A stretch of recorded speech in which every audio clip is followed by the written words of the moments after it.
Good afternoon. It's Wednesday, 8th of May, 2024, just after 1 o'clock. Welcome to UK Column News. I'm your host, Mike Robinson. Joining me today, we've Vanessa Beeley from Damascus and Charles Malet. Welcome to the programme, both. Now, we're going to get kicked off today with the news that AstraZeneca has decided to withdraw its COVID-19 vaccine. At this point, they're claiming that the reason for the withdrawal is that the virus has mutated. It's no longer, the vaccine that they produced is no longer effective against SARS-CoV-2. And they're denying absolutely that it's got anything to do with their recent admission, finally, that the AstraZeneca vaccine had caused so much harm to many people. On the BBC this morning, for example, they were very, very keen to make sure that, at least the BBC was, to make sure that they reinforced the notion that it was a very rare event. And then they went on to celebrate the speed at which the vaccine had been developed in the first place.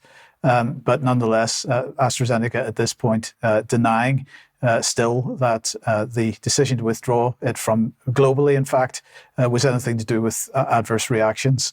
Well, that's one piece of news. The other piece of news is that the government is moving ahead with its narrative over the issue of antibiotics and so on. So if you remember last year, the UK Health Security Agency held a conference in November in Leeds, and the issue of antimicrobial resistance was high up on the agenda. So here's Jenny Harries, who at the time was saying, "I'm here to highlight the risk to everyone's health of antimicrobial resistance and call upon all partners to join the AMR SOS."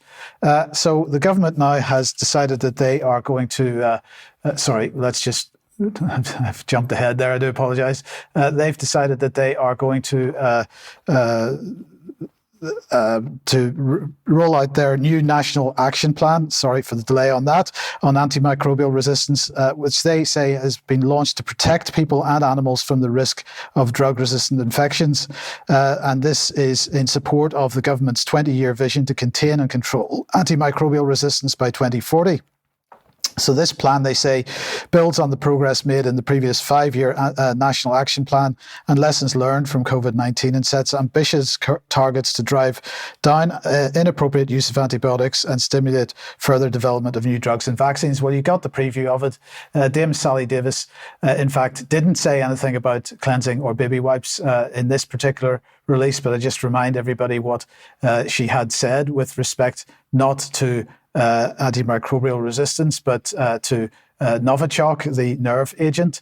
In fact, what she said in this instance is it's incomprehensible for any of us to imagine a world without effective antibiotics, but we're facing an antibiotic emergency already.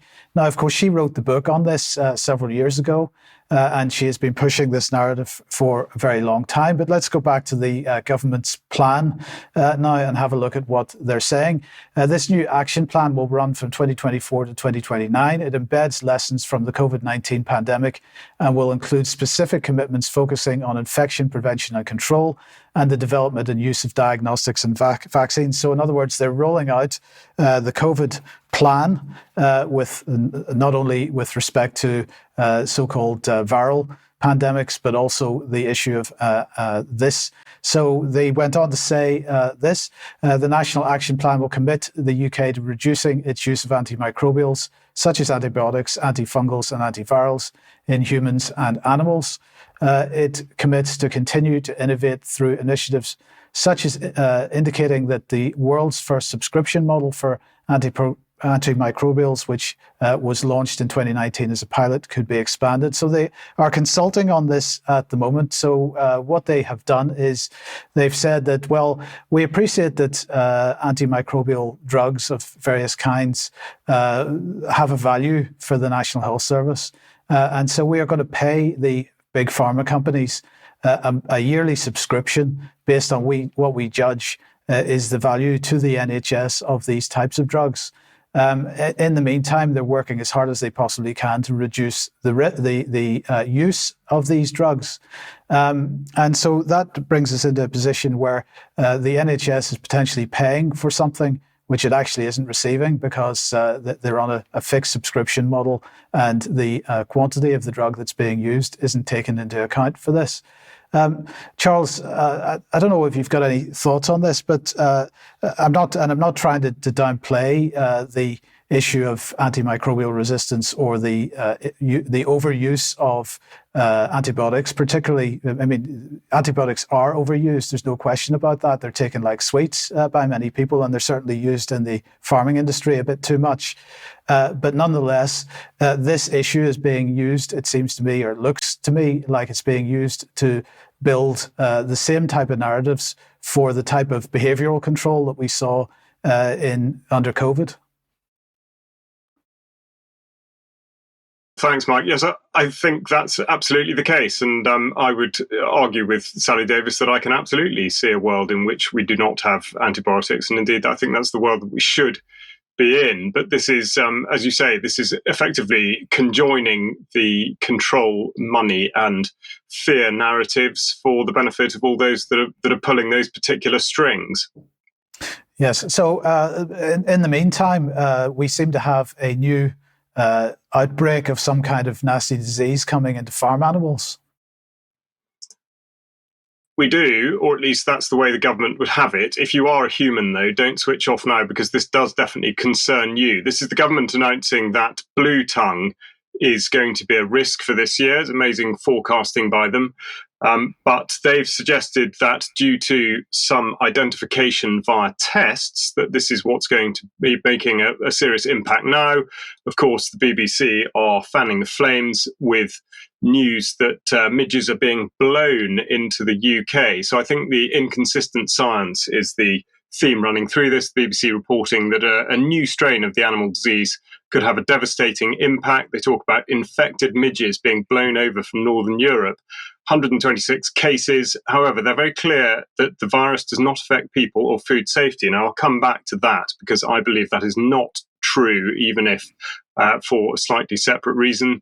And they critically, they say that farmers are calling for a vaccine. They go on to say that in the Netherlands, a vaccine was given emergency approval just last week, and that the government is actively engaging on this. Now, interesting to note that it was only in February here, according to the Farmer's Guide, that farmers were relieved as blue tongue spread was now highly unlikely. So what's not been considered at all are the environmental conditions, which is often the case when the government attempting to determine a particular illness via testing. They take no regard for the environment. And of course, the consistently wet conditions over the winter are not just outstanding conditions for midges to hatch, breed and circulate in, but also more likely to be depleting the nutrient supply of animals that have probably been kept indoors far longer than they would normally have been on feed that they wouldn't normally be eating at this time of year. So to leap to the conclusion that midges are causing this or have anything to do with it is quite staggering. Nonetheless, we'll have a look at a quick video now to see what the government are saying about this.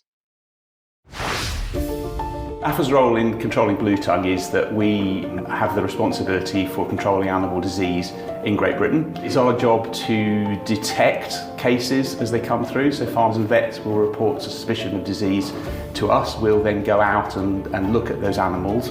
We'll take the samples, send them to Pirbright. They are the lead laboratory for blue tongue. So the Pirbright Institute has a wide range of expertise, ranging from not only the laboratory testing aspect, but also around modelling of disease outbreaks, culicoidal surveillance, and really supporting disease control. So they're now really preparing ourselves for an outbreak later this year, spread by the culicoides midge, and is able to infect all known ruminant species, including cattle, sheep, goats and camelids.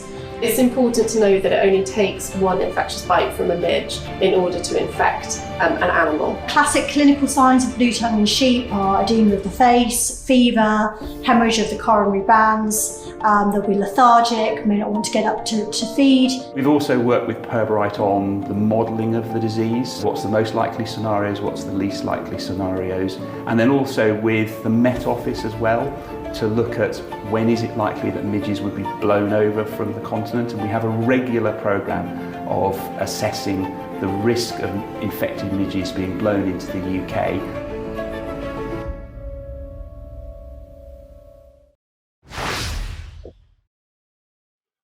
The problem is that a lot of people will receive what they've just heard there as absolute fact, and I would put it a different way. You will have noticed the many references to modelling and testing and midges being blown onto the continent, from the continent, for which there is scant, if any, evidence. Nonetheless, they are determined, of course, that there will be an effect on the animal population, and I would wager it'll only be a matter of time before the inference is drawn that humans are also at risk. But we'll just look at the financial background, because this is always where these things become a bit more clear. And the Sustainable Farming Initiative, which we've looked at a lot this year, it talks about the annual health and welfare review. In essence, they are sponsoring farmers to have visits from vets. They say at the moment that this will not be used for inspections or compliance, but I wonder how long that will be the case, and that the vet will help you make sure your use of veterinary medicines and vaccines is appropriate, by which they mean that all animals must be vaccinated against absolutely everything all the time. So they're delivering these priorities by using public funds to pay for health and welfare enhancements that are valued by the public. Of course, the public are being told exactly what they should be valuing in the first place, and that they will therefore be purchasing food that aligns with their values. Now, this animal health and welfare pathway financially rewards farmers who deliver public goods, or at least that's the way they put it. So what do they mean by this? Well, we've got items and specifications under the Equipment and Technology Fund, and it doesn't take much searching to find that one such item is an automatic vaccination gun for livestock, which will be, you will be granted half the cost of that, and indeed a vaccine refrigerator with an external monitor. Critically, there underlined is the score, and you can increase your application score by 20% if you provide evidence that you've discussed your application with a vet. So it's very hard to see how any objectivity is really going to be retained throughout this process, as everybody chases the medicines and the money at the same time, because of course they both point in the same direction. Now, this comes from further back, which is the GB Blue Tongue Virus Disease Control Strategy going back to 2014, in which there is a passage on vaccination. But specifically, what I want to point out is that it refers to the use of approved inactivated vaccines, and it talks about voluntary or compulsory vaccination under a specific or general license. So this is beginning to ring a fair few bells. The vaccine in question, the one that was referred to in the Netherlands, is here listed by the European Medicines Agency as the Sivazol BTV. And going back to the part about it being relevant for humans, what I want to draw your attention to is this passage here.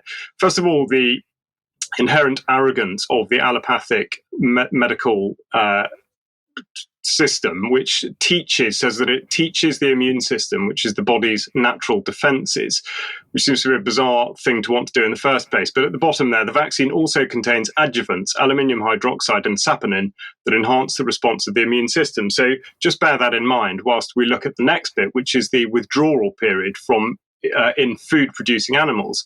So this is the period before which an animal may be slaughtered for the meat being used for human consumption. And here, the withdrawal period for this drug with those adjuvants for sheep and cattle treated with this vaccine is 0 days, which means that there is no mandatory waiting time. It means that if you're eating food from a supermarket, there is absolutely no doubt that you are going to be eating these vaccines an awful lot besides. And it just goes to show how the system is being completely manufactured in order to follow Mike's segment. There is a complete reliance on these drugs and the money that's going both ways in the same system. Charles, the theme here is, I think, from the beginning of the program, is we're starting to see the same types of policy cropping up in various different areas, whether it be viral pandemic like COVID-19 or SARS-CoV-2, antimicrobial resistance. But you're talking about farm animals. We've got to remember that the same type of modelling and the same type of policy was rolled out during the foot and mouth crisis. And we had the whole issue of slaughtered on suspicion at that time, where a test was given or a test result came back the wrong way. Farms found their entire herds being culled. So first of all, what are the symptoms of this? What are the implications for the animals? But I mean, do you also see any hints of a slaughtered on suspicion policy sitting in the background here somewhere? First of all, on the slaughtered on suspicion, I'm not sure that I have seen anything that refers specifically to that. I think one of the reasons for that is that there's more money in not slaughtering on suspicion, or at least more money for the people that are able to exert more influence, and therefore the push towards medication is a more likely outcome. But as I say, because we're having this relentless push for what are being referred to as zoonotic pathogens, the idea, the sort of fear that if our biosecurity is not sufficient, then these things will go from animals to humans. And of course, as anyone who's ever been to the west coast of Scotland in the summer knows, midges do like biting humans too.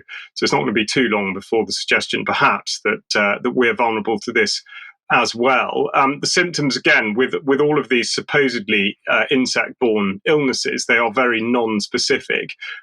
Blue tongue is the only really sort of, I mean, not actually that it necessarily needs to be blue, but the sort of lethargy and general symptoms are in a way similar to the nondescript symptoms that malaria or dengue fever or any of these other things have attached to them. So as I said at the beginning, the science behind this is terrifically inconsistent and, of course, laboratory driven and very, very closed loop thinking. Yes, okay. Thank you. We'll keep an eye on this as we go. Okay, let's move then to Vladimir Putin, because he has now been inaugurated earlier in the week for his fifth term as president of Russia.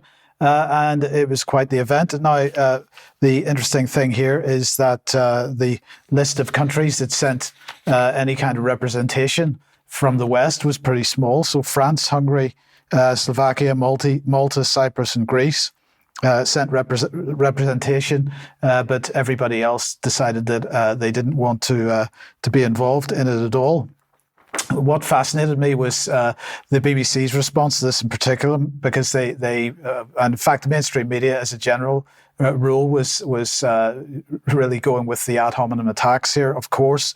But Putinism is a thing, according to the BBC, and they were quoting a guy from the Carnegie Eurasia Russia Center saying, "We have one more ism in our history, Stalinism."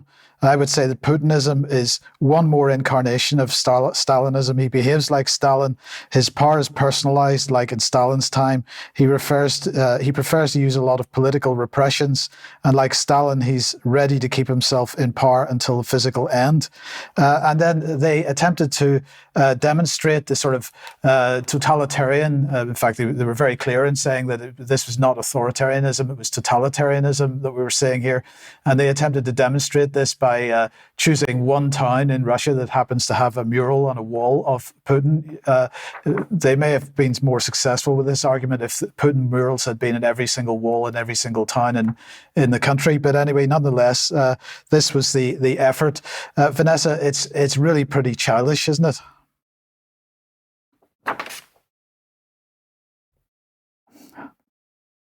Sorry, try again.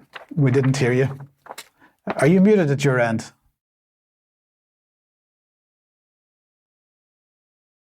Okay, we have a problem then, because you're definitely not coming across here. So I think you need to try to reconnect. We will come back to this story in a minute.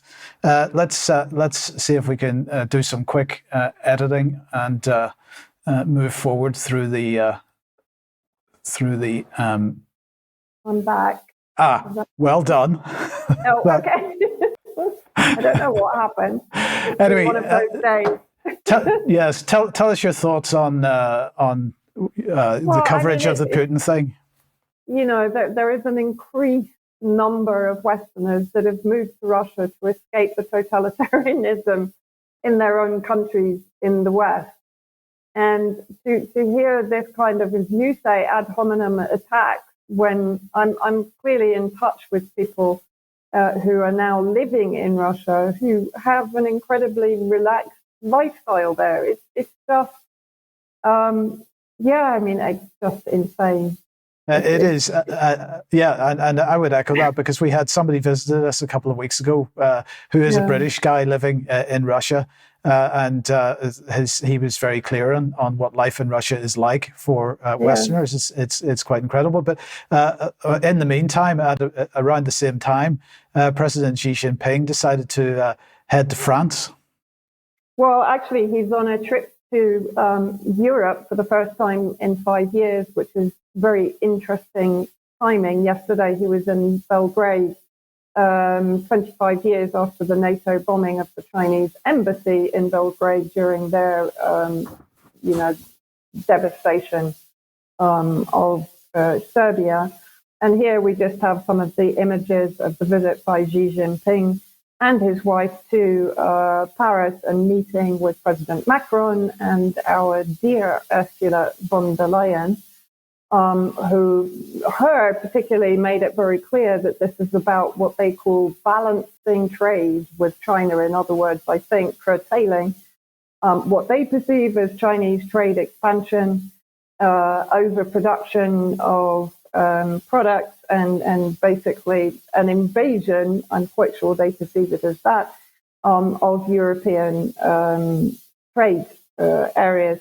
Now, I found it quite funny that how Reuters reported what was discussed. First of all, the Chinese tariffs could leave cognac makers, particularly French, with too much brandy. What is this based on? Basically, high Chinese tariffs on EU brandy would leave French companies with vast amounts of cognac that could be hard to sell elsewhere. I didn't actually know that China was such a large market for cognac, but there you go. Anyway, also quite amusing is that Macron's gift to Xi Jinping was a vintage brandy. And then secondly, the companies invest in electric vehicle battery factories in Europe. This again is to counter the influence of Asia, particularly China, in production of these batteries. So this goes back to Europe is seeking to attract electric vehicle battery makers. Now, we all know how reliable those are, to build factories in the region, home to car makers such as Volkswagen and Stellantis, as it tries to cut dependency on Asia and win in the green race against the United States. Now, while he was there, Xi Jinping penned an article for Figaro, one of the leading media outlets in France, and the article was translated by the State Council, the English section, so the full text of his article. And I just picked out a couple of sections that I found particularly interesting. I know, Mike, you've also got your opinion having read it. I do recommend that everyone reads it. It's a very interesting read, and certainly far weightier, far more intellectually interesting than much of what is produced by Western leaders and representatives. So one thing that I haven't included here is his comment about Israel-Palestine, and a slight softening, in my opinion, on the insistence on a two-state solution.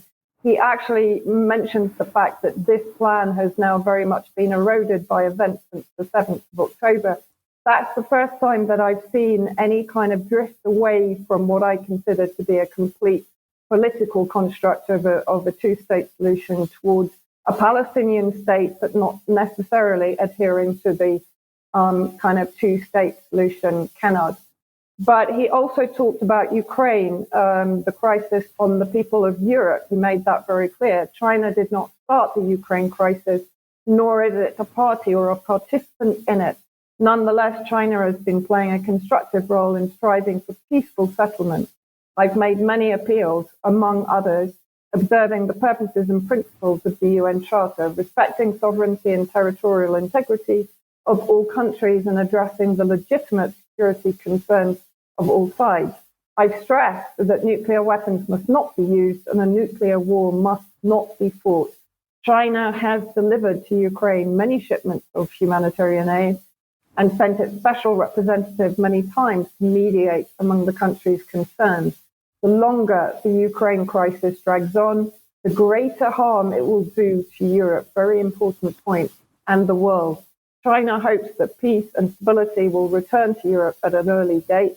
we stand ready to work with France and the whole international community to find a reasonable way out of the crisis.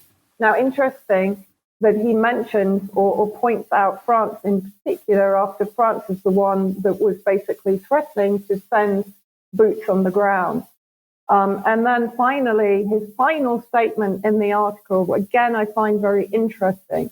He says, Confucius observes that a man of true moral integrity is one who is both friendly but independent, and who does not compromise his principles, and who is independent without any bias or taking sides. How unflinchingly firm is he in his strength?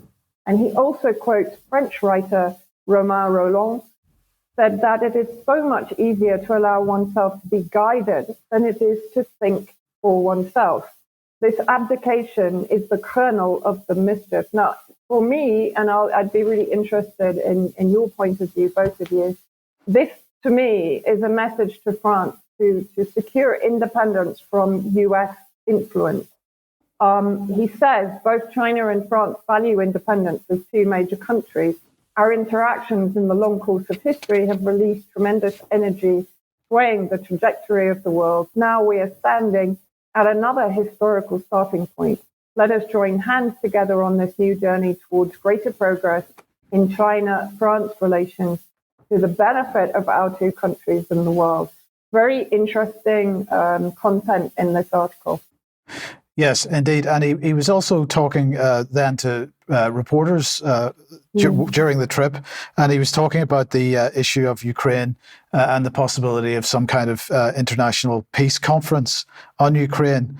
But he said that China would only support that if Russia was involved in that as well. Now, it's interesting that there is supposedly some kind of strange peace conference planned to take place in Switzerland, I think in the middle of June or so. And Russia's not invited. So, this is pretty insane. How do you hold a peace conference on Ukraine unless both parties are at it? Yeah, I mean, it's entirely ridiculous. But I just find it very interesting, the wording of the article and what appears to be a deliberate targeting of France to uncouple it from US policy and to try and forge a way forward towards peace in Europe and in Ukraine. Very interesting. Completely agree. And it did strike me as interesting that he chose France for the reasons that you said, because they are the country that seems to be leading the calls for boots on the ground. And we understand that some French military personnel have been killed in Ukraine over the last couple of years. So, we'll keep an eye on that and see whether France changes its direction or not. Okay, let's move on. If you like what the UK column does, you'd like to support us and take the extra graphic on there in the spirit it's intended. If you'd like to support us, head over to support.ukcolumn.org. Just remember that memberships are only a £5 a month, and we do need your support to continue doing what we're doing. We want to do more of it. And that means involving more people. So if you can possibly help us, that would be fantastic.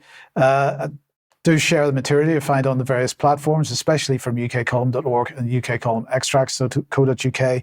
And you can pick something up at the UK Column shop if you would like.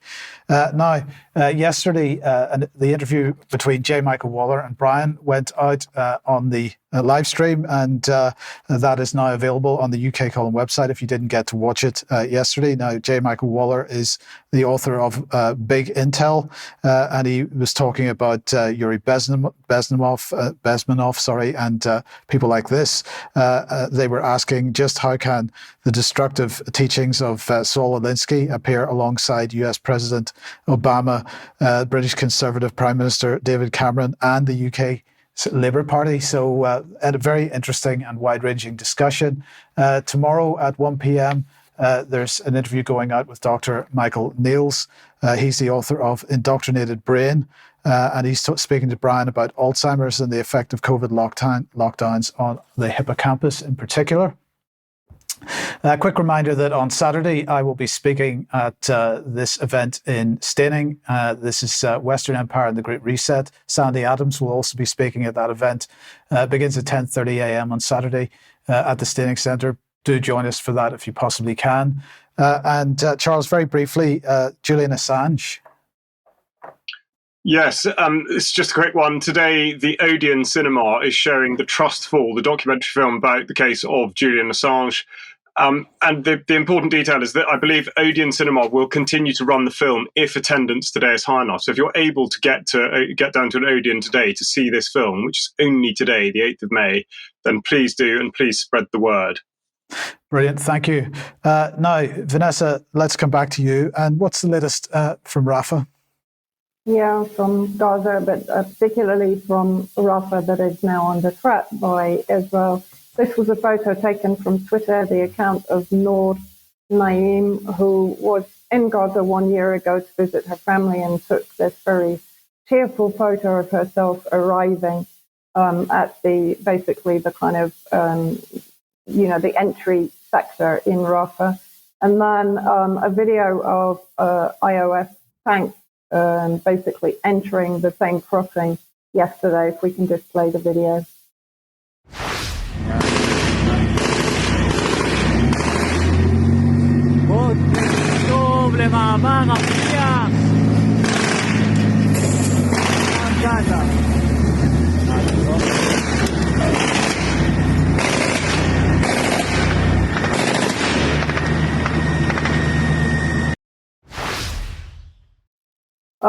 And just to show basically how the Israeli forces entered into that Rafah border crossing from occupied territory into the kind of the southwest area of Gaza. And let's have a look at what this dreadful man has said about it, Netanyahu.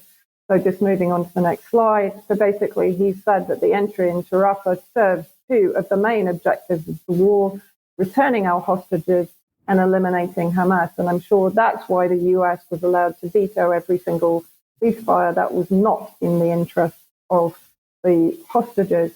And he also says at the same time, we're continuing the war on Hamas. The taking of the Rafah crossing today is a very important step on the way to destroying Hamas's remaining military capabilities, including the elimination of the 4 terrorist battalions in Rafah, and an important step to damaging Hamas's governing capabilities. Of course, what he's talking about is potentially the control of the entire border section, which in the view of Israel will prevent the illegal importing of weapons and supplies to Hamas. But, we know that every time Israel says it's destroyed Hamas battalions, when the IOF evacuates, then immediately Hamas is back in those areas and firing rockets at the occupied territory. Now, interesting here that, of course, what he's intimating in his comment is that Hamas are preventing the release of the hostages, but this is from Middle East Eye. Meanwhile, Washington and Arab capitals were dealing with the fallout of Hamas actually accepting the ceasefire proposal introduced by Qatar and Egypt on Monday, as Israel rejects the offer and pursues its offensive. So Israel is clearly not acting in the interest of the hostages, and in fact, it's reported that one of the hostages was killed yesterday in the Zionist bombing of Rafah. This is from Gaza journalist Motasem al-Shalul. The US asked Hamas to accept the ceasefire proposal, claiming its refusal is the only obstacle ahead of ending the genocide in Gaza. Hamas accepted the ceasefire. Israeli occupation rejected the proposal. The US said that Hamas undermined the proposal and has to make more concessions, having accepted the proposal.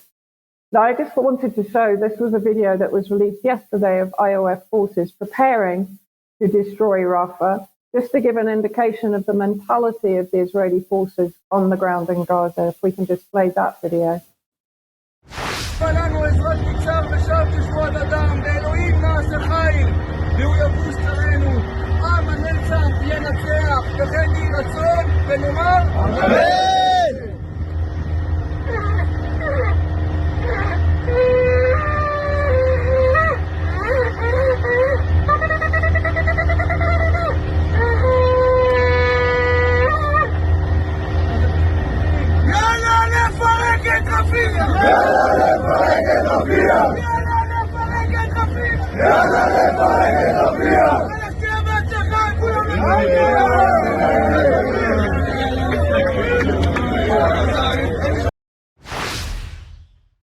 And then let's have a look at the effect of the IOF targeting with artillery and jet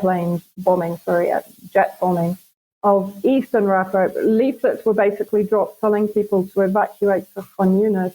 Khan Yunis, however, is completely destroyed. There are no services, no electricity, and no water. And yet people were fleeing eastern Rafah to try and make it to some kind of safe area. I actually spoke to friends of mine, and they said, we really don't know where to go. There's nowhere to go now. We have no escape whatsoever. And then there's a short section on a bombing of a house in eastern Rafah. It is distressing viewing, I warn people. So if we can just play this video. يا دمعنا بعيني رفرح يما الدمع لما نزح طلت ضحى طلت شهيد حتى الفرح كرب وجرح لما الحزن بالعشق يا الله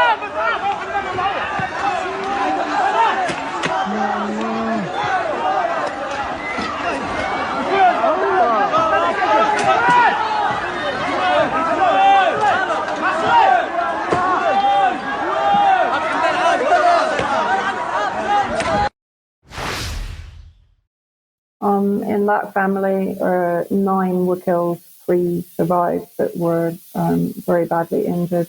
UN agencies are putting out the message, of course, that this is a crime against humanity, as if it hasn't been a crime against humanity since the 7th of October.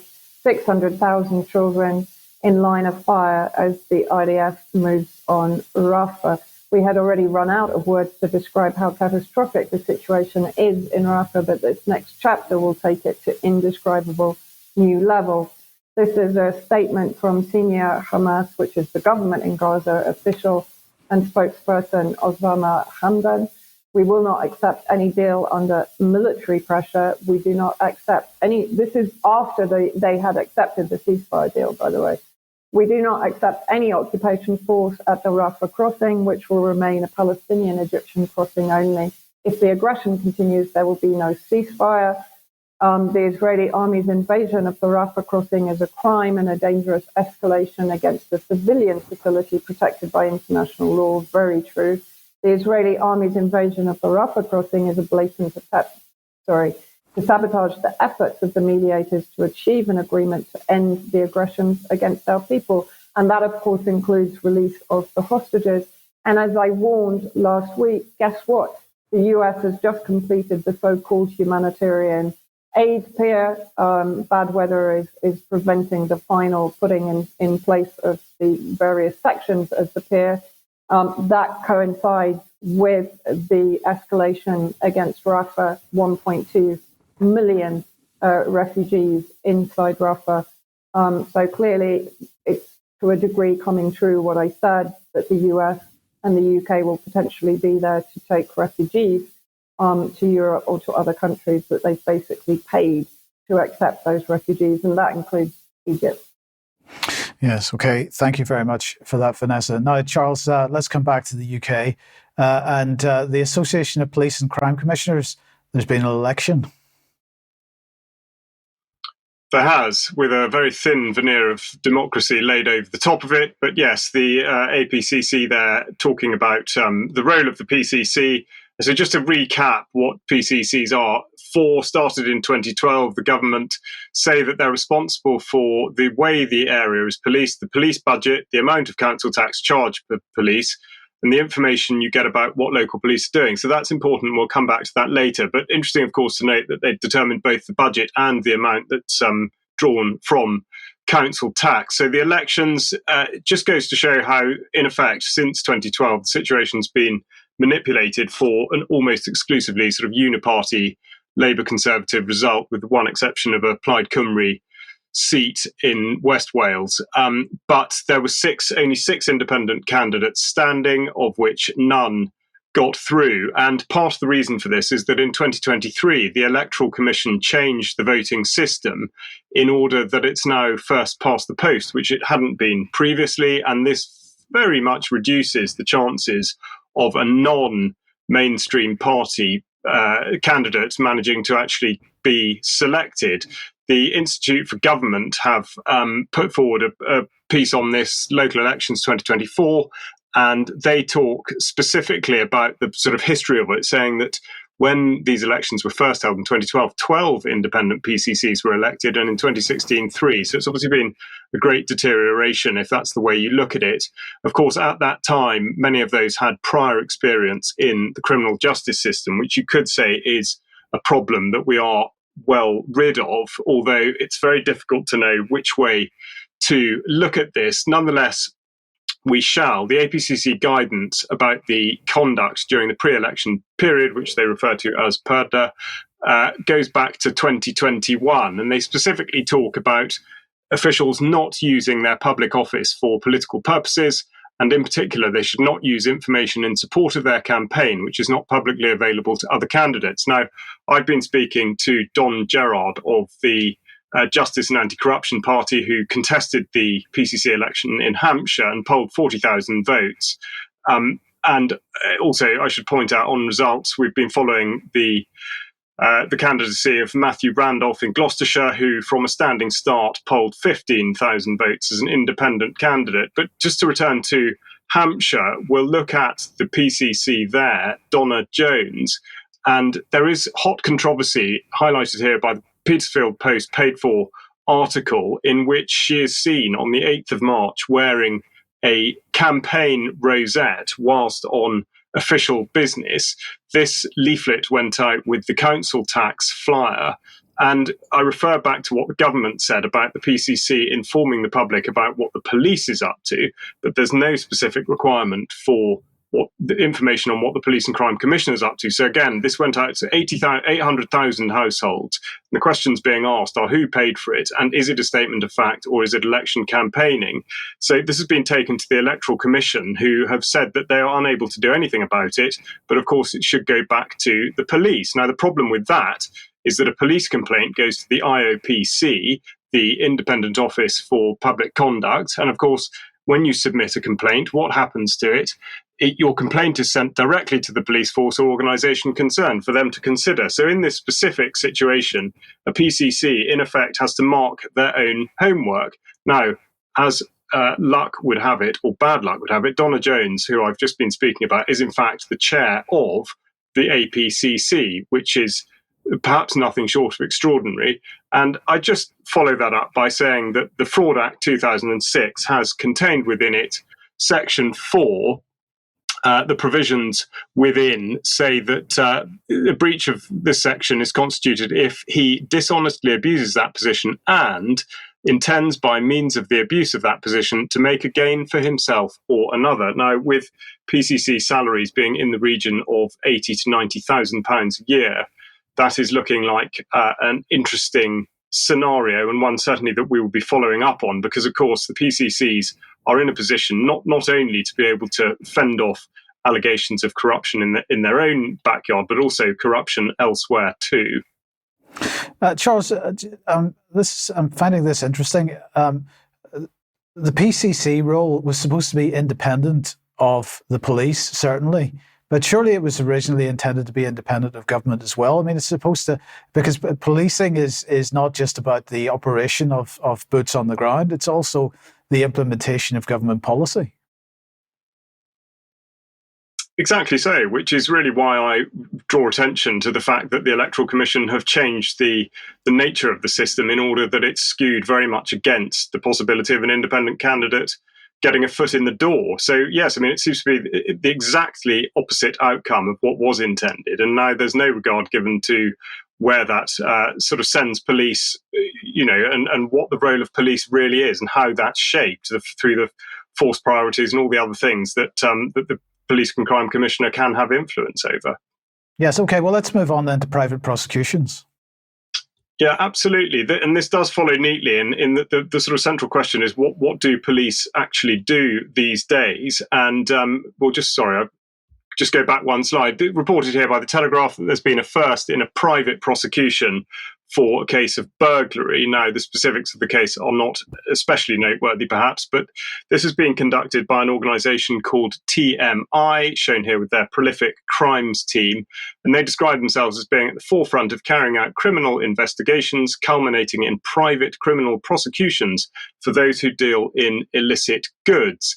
So specifically sort of shoplifting and theft, but what they really highlight is that they will deal with these offences where the police or the CPS will not do so. Now, the CPS was formed in 1986 and essentially found that middle ground between police and the court. So it wasn't really that long ago. And what they have to say about private prosecutions is that they're conducted by people who are not acting on behalf of the police or another prosecuting authority. And the right to bring private prosecutions has certain limitations, and these are critical. Underneath the Prosecution of Offences Act 1985, the Director of Public Prosecutions, DPP, has power under Section 6 to take over private prosecutions. Now, when one considers what happened when Keir Starmer was DPP and Jimmy Savile was under investigation, that is worth considering. They go on to say that the fact that a private prosecution succeeds is not an indication that the case should have been prosecuted by the CPS. And indeed, there are instances where it is appropriate for the CPS to exercise the director's power either to continue the prosecution or to discontinue or stop it. Now, going back to sort of what police are doing, we're looking at the funding, and we see on the right-hand column, 2024, funding's gone up to 17.6 billion. But the government are declaring at the same time that they plan to save 38 million hours of police time, which sounds like a work of fiction. But nonetheless, in response to the policing productivity review, of course, what they're really doing is saying that they want to be using more technology. So they're talking about live facial recognition and drones that will be used as first responders. Now, my reaction to that, sort of having had first-hand experience of it, is that sounds like a complete waste of time, money, and effort. But they go on to talk about knife detection and artificial intelligence. So effectively, a complete over-reliance on technology, including automatic redaction and translation. Now, that there is a case for that. Redaction takes an incredibly long time, very, very inefficient process. But to use AI, it's probably not necessarily the only possibility there. And then they end with an amazing conditional by saying that if just 500,000 officer hours were saved, the review estimates that officers in England could attend an additional 250,000 incidents of domestic abuse or over 300,000 burglaries. Now, the point to consider here is what really are the police for? And over recent years, we've seen them enforce COVID restrictions when there was absolutely no operational requirement to do so, to give two-tier policing when it comes to protests against or in favour of Black Lives Matter, on trans issues, and a whole host of other things besides, particularly in the Israel-Palestine situation at the minute. So it very much looks like real sort of criminal prosecutions are looking towards being privatised. But of course, this is bearing in mind those specific limitations where the Director of Public Prosecutions is able to stop anything that is, in effect, not politically expedient. Yeah. Okay. Thank you for that. Now we will move on to online safety briefly. So if we just put this on screen, because this is the graphic that Ofcom has put up for their latest release, which is entitled "Tech Firms Must Tame Toxic Algorithms to Protect Children Online." And the graphic that they've chosen, the photograph that they've chosen, is of a toddler. And of course, when we come to look at the actual text of this, they're not talking about toddlers. So they are giving the image that children are toddlers, but then we're talking about older children, in fact. So they're calling this a reset for children's safety. The Online Safety Act, they say, imposes strict new duties on services that can be accessed by children, including popular social media sites and apps and search engines. Now, I would make the point that social media, in their terms and conditions, say very clearly that children under the age of 13 are not allowed to access those. And the Online Safety Act requires the services to enforce their terms and conditions. So it's going to be very interesting. I'm not quite sure how that works with the graphic that they showed, but they said that our draft codes, if we put that up, are expect much greater use of highly effective age assurance, so that services know which of their users are children in order to keep them safe. And this is the bottom line here. This is ushering in digital identity, because they are going to have to require social media companies to check the age of the people using the service. And of course, that won't just apply to children, because how do social media companies know that the person is a child and therefore needs to be challenged on their age? They will be challenging everybody on their age.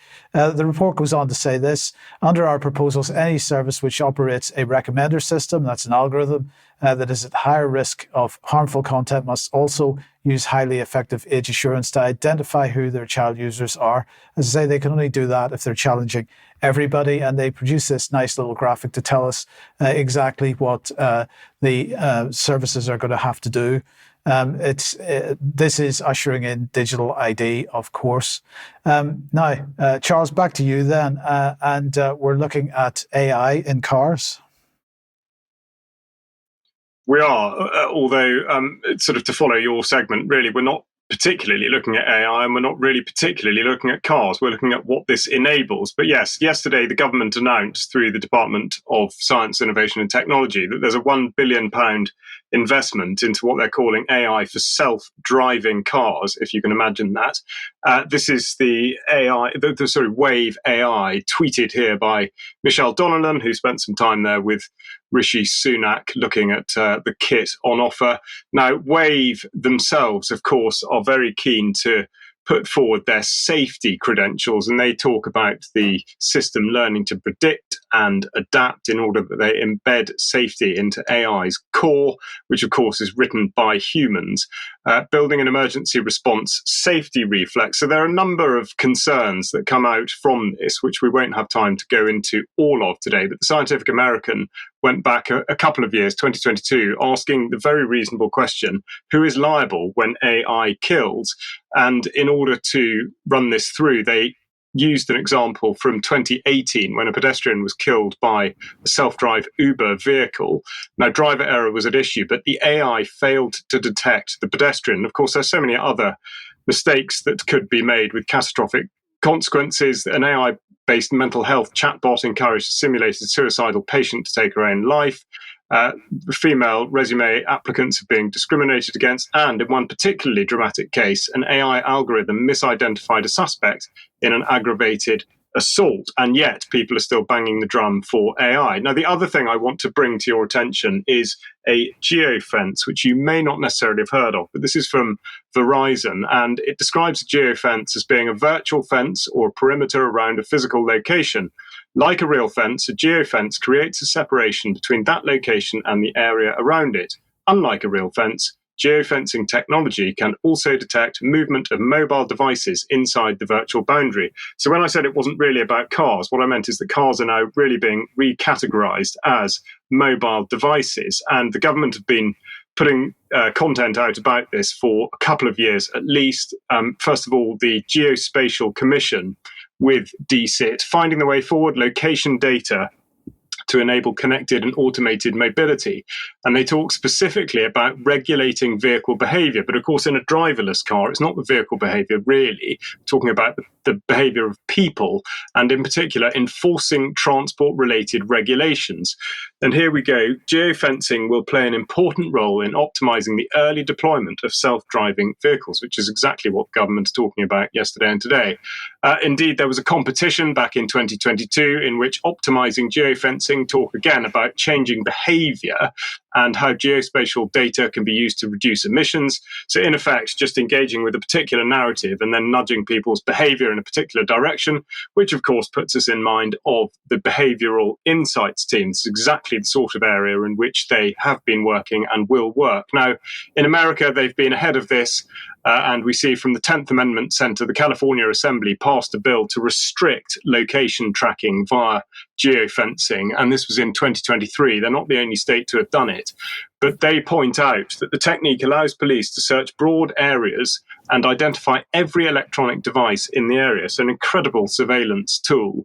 And the use of Google location data to engage in massive fishing expeditions and subject hundreds, if not thousands, of innocent people to police location tracking. Now, this really is the issue at hand. And if you think that you're not going to be subject to it, you might have to think again when you go outside and look at your car, because this is just an example from the Hyundai website. They talk about their Blue Link safeguard alerts, and they specifically have a geofence alert, which is a feature, of course, they suggest it's to your advantage. It allows you to set boundaries for allowed areas and restricted areas for your vehicle to drive. You will be notified if your vehicle exits an allowed area or enters a restricted area. Now, it's not beyond the bounds of possibility to imagine that it might not necessarily be you that's setting the allowed or the restricted areas. So, as I say, this is not really about cars, and it's not really about AI. It is an awful lot about control and surveillance, and we'll be watching the direction this goes in with a fair idea of what it's going to be. And of course, it would remove the need for ULEZ cameras, I suspect. But anyway, we'll talk more about this in extra. Vanessa, let's come back to you. And we want to talk about the lovely Hamish de Bretton Gordon. Yes, Hamish de Bretton Gordon, the go-to for the Telegraph and the BBC and every single mainstream media outlet for chemical weapon fiction, I would say. So this was a headline in the Telegraph. I've seen firsthand how deadly Putin's chemical weapons can be, Hamish de Bretton Gordon, with a very stylized image on the front of that article. And then let's have a look at what he says in the article. I don't recommend reading it. It's really utterly pointless. With the statesman of the West busy trying to avoid the escalation, I would disagree. Putin and his gangsters threaten on an almost daily basis. Russia has hoodwinked our leaders into ignoring the chemical threat. It's clear to me that over the last 12 months, Russian forces have been using chemical weapons on an industrial scale and with great effect, and they are making tangible gains across the front. And I'm sure that's the only reason they're making tangible gains across the front when hundreds of thousands of Ukrainians have been sent to their deaths. Now, what does he then say? This did actually kind of really make me giggle at the end of the article. So 1/3 of the article is basically pushing gas masks. It is very clear what our government should do now. The weapons Putin is using are potent only for minutes. You don't need fancy suits or boots and gloves to protect against them, just a decent gas mask. Why did this make me laugh? Well, if we move on, this is in Wikispooks, but I mean, it's registered pretty much everywhere on information on de Bretton Gordon. He previously had a company called Secure Bio, and then later another company called Avon, both of which manufactured gas masks. He doesn't mention that the company, which I think is Secure Bio, was dissolved in August 2017 with debts of over 715,000. But you do actually see him pushing the gas mask PR in Syria also. And then I would recommend everybody looks at the Berlin Group 21 PDF on the chemical weapon attacks in Syria, or rather the non-chemical weapon attacks in Syria. And this is back in, when was this? In 2013, Piers Robinson, who has been instrumental in exposing both the corruption of the OPCW and the fabrication of chemical weapon attacks in Syria to, of course, justify foreign intervention led by the US and the UK. So he talks about the problem of unreliable evidence and manipulated reports as being ubiquitous throughout. For example, in 2013, prior to Ghouta, British allegations were based upon covert MI6 operations involving a former British military officer, Hamish de Bretton Gordon. The subsequent joint UN OPCW investigation stated that Sheikh Maqsood could not be corroborated. And so an MI6 sample gathering operation in conjunction with Anthony Lloyd, who of course was the author that we reported as having falsely declared that he had interviewed Hezbollah operatives very early on in the conflict with Israel since October the 7th for the Times, so doubling up there. And this was followed up, of course, by various media outlets, including the New York Times. The US accuses Russia of using chemical weapons in Ukraine. The State Department said Russia had used fluorophictin in various instances and more stylized photographs throughout the NYT article. Funnily enough, the Western corrupted OPCW, the Organization for the Prohibition of Chemical Weapons, has itself said there is an insufficient claim of chemical weapons use in Ukraine. And of course, it's been very strenuously denied by the Russian State Department. Yes, thank you, Vanessa. Thank you. Now we're going to just finish with a lighter topic, because maybe we could describe this as a chemical weapon in its own sense. But I just wanted to highlight this because this is the Department for Energy, Net Security and Net Zero, who are busy getting very excited about carbon capture and storage. So I'm just going to read the first paragraph of their press release. Millions of tons of captured carbon dioxide could be transported via road, rail, barge or ship, revolutionizing the way it reaches offshore storage sites, helping more businesses cut emissions. So they're even talking about importing carbon dioxide from other countries, so it can be pumped under the sea off the coast of the UK, because the best thing that we can do, the most productive way that we can create jobs is to transport air from one place to another, so that it can be pumped into a hole in the ground, under the sea. They have started a consultation on this. This is the headline if you want to go looking for it. CCUS, that's carbon capture and storage, non-pipeline transport and cross-border CO2 networks call for evidence. So they are wanting evidence from individuals and organizations that might be interested in this. I would suggest that the best evidence that they could be given is a call to stop this nonsense. It is unbelievable. But don't worry, it's going to maintain 50,000 jobs in the UK. So what more can we ask for? Right, we got to leave it there for today. Thank you very much to Vanessa and Charles for joining me today. Thank you all for watching. We'll be back in a few minutes for some extra, and we have some video which might shock a few people. We'll see you then. Bye-bye.